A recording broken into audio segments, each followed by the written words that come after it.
در کاخ سلطان محمود سر 2 نبشش، هر نبشش یه گدا نشسته بود، یه گدا متملق چاپلوس. وزیر می اومد برای وزیر یه چیزایی میگفت، خود چیز نمیکرد، سله میگرفت. امیر می اومد، سردار می اومد، هر کی می اومد. یه گدا هم ساکت. خب قاعدتا اون درآمدش بیشتره. گهگداری هم به این زخم زبون خاک تو سرت بیارزه، این زبون خودت رو حرکت بیار، یه حرکتی بده، یه چیزی بگیر. از تو همش کلا یه دونه سکه گیرت اومده. میگه کار خوب خدا درست کنه، سلطان محمود خرکیه. همینجور روزها میگذشت و این شعارش همین بود، کار خوب خدا درست کنه، سلطان محمود خرکیه. ما چقدر خوب تمرین کنیم کار خوب علی ابن مسترضی درست کنه، فلانی چی کار هست، کار خوبه خدا درست کنه. گذشت و گذشت و گذشت، خبر به سلطان محمود رسید. گفتن این 2 گدا رو دیدی؟ گفت آره، یکیش خیلی ساکت، یکیش خیلی تا من میام اعلی حضرت ها، شاهنشاه ها، نمیدونم فلان ها. گفت همونی که ساکته فقط یه کلامو خیلی تکرار میکنه. سلطان گفت چی؟ گفت میگه کار خوب خدا درست کنه، سلطان محمود خرکیه. گفت حالا بهش میگم که من خرکیم.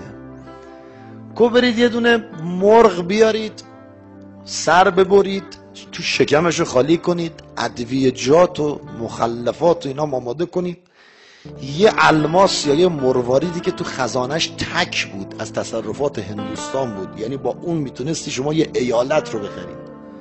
گفت همونو بذارید تو شکم مرغ، ببرید واسه اون گدایی که خیلی چاپلوسی ما و وزیر وزرامونو میکنه، اون وضعش خوب بشه تا این بفهمه که ما خرکیم. یکی آقا آماده کردن. وقتی بردن، قافل از اینکه قبلش وزیر یه بوغلمون برای همون فرستاده، او هم خورده سیر.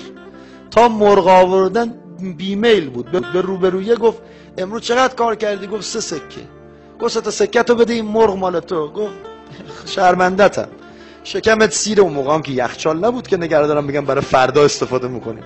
گفت شکمت سیری رو موقع بندازی دور، موقع حالا به من بفروشی جنس بنجل تو نمیخرم. گفت به 1 سکه. گفت نه. گفت جهنم، بیا مجانی مال تو. ورداش لقمه اولو که زد آورد بالا، تا این برق زد یواشک برداشت گذاشت بهش خورد. همینجور که میخورد گفت رفیق، شاید از فردا ما هم دیگر رو ندیدیم، ولی یادت باشه کار خوب خدا درست کنه، سلطان محمود خرکی. غذا رو خورد و فلنگ و بست. این معنای دعای ماه رجبا، فانه غیر منقوص ما اعتید.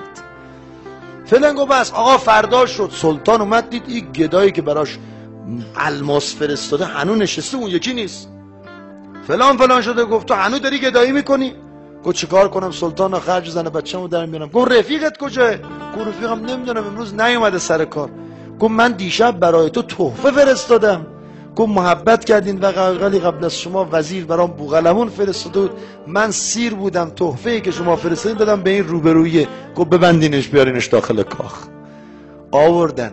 گفت ببندین به فلک، یا باید هی تکرار کنی من میگم تو هم بگو کار خوبه خدا درست کنه، سلطان محمود خرکیه. این نمیگفت، میترسید. گفت تا نگی میگم همینجور بزننت.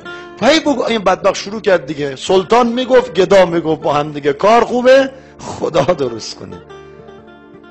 وقتی خدا بخواد درست کنه، فانه غیر منقوص ما عد.